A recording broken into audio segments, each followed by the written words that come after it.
começo de nossa história remonta a meados dos anos 1910, quando a Primeira Guerra Mundial, até aquele momento, a maior crise geopolítica de todos os tempos, ia se desenrolando. Catastrófica, essa guerra envolveu praticamente todos os grandes impérios e nações avançadas do globo, que se engalfinharam em infindáveis batalhas, cujo único resultado eram centenas de milhares de mortes para todos. Contudo, apesar de todos os países envolvidos na guerra enfrentarem dificuldades das mais diversas, uma nação em particular mergulhou no completo caos por conta dela: o Império Russo. Liderado pela secular monarquia dos Romanov, o gigantesco império que se estendia da fronteira japonesa até a Europa Central havia deixado para trás seus anos de glória e vitórias militares, colecionando derrotas sem fim desde o começo do século XX.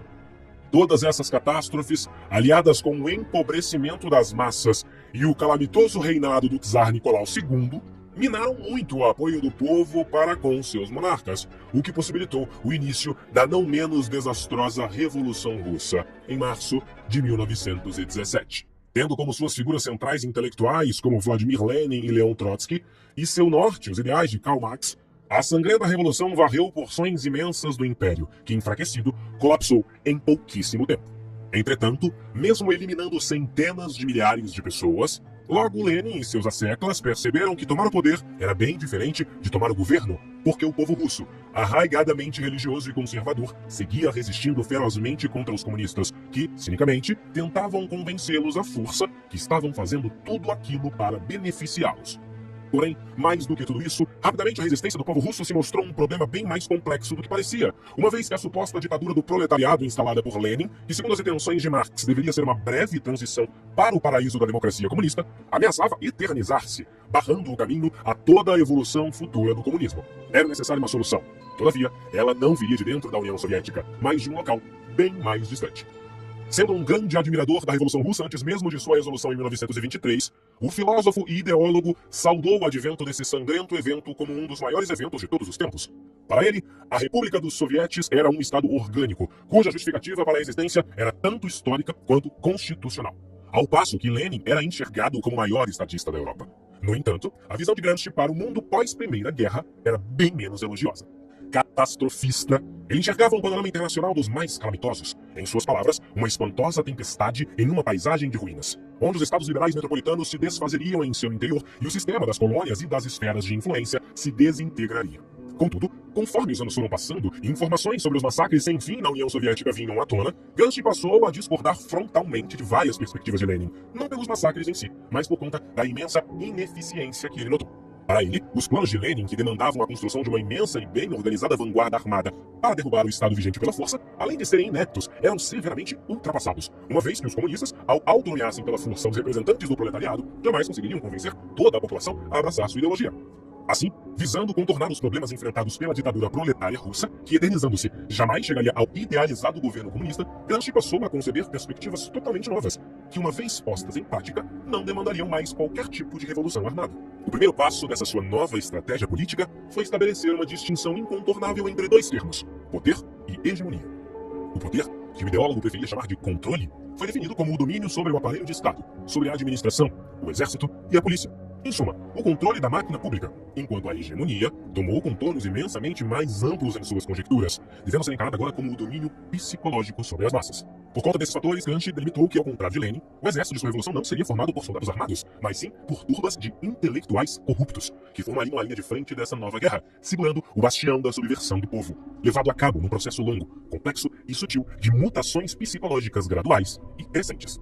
Contudo, certamente para sua própria consternação, o auto-indulgente Gramsci, que foi preso em 1926 pela ditadura de Benito Mussolini, não teve tempo de publicar qualquer um de suas dezenas de livros escritos em seu cárcere, morrendo em 25 de abril de 1937 de derrame cerebral.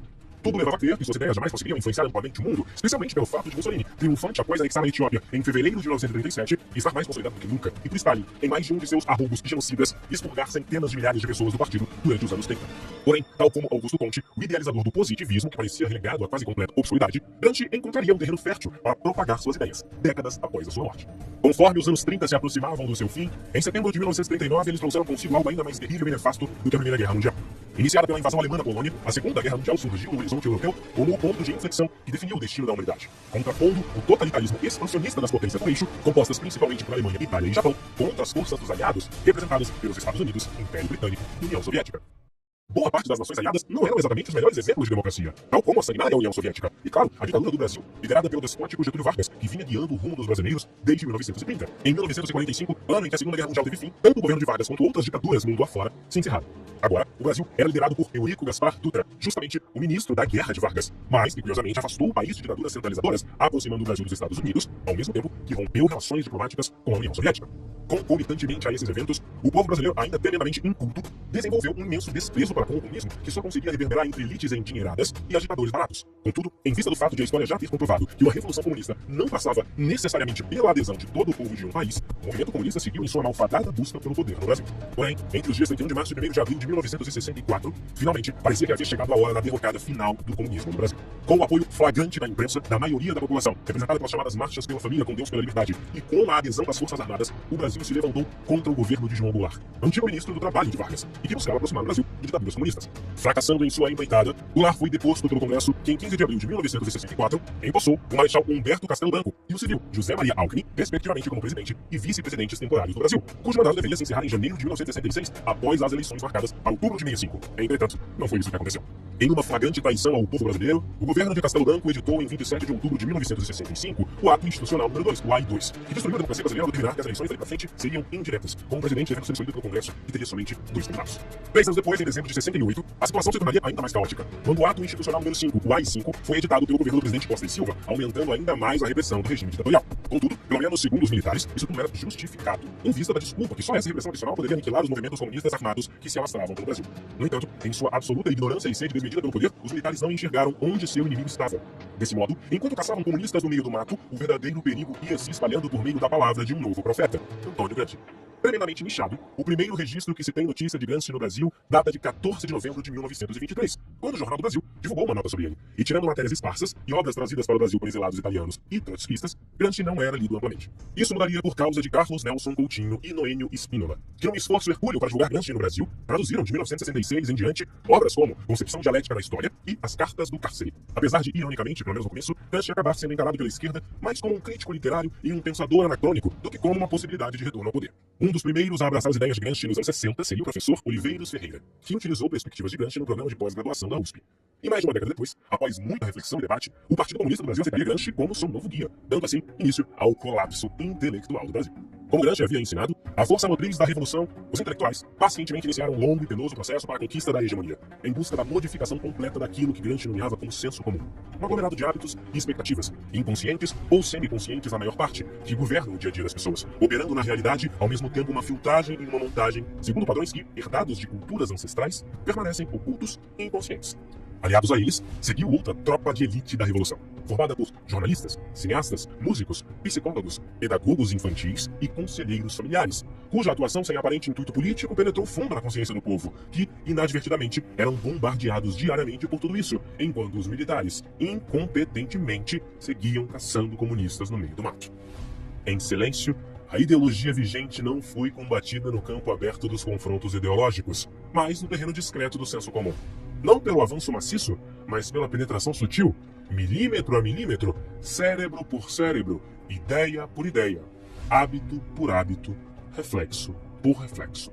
No fim, todos esses soldados anônimos da Revolução tiveram um papel determinante no completo esfacelamento da intelectualidade presente da sociedade, que agora seria substituído por pseudo-intelectuais e professores pedantes, cheios de pose, mas vazios de conhecimento. Hoje, vivemos o resultado direto de tudo isso, pois esse Brasil, mais do que ordem e progresso, é regido pelo cinismo de Gramsci e de seus arautos. E não se enganem, nada mudou.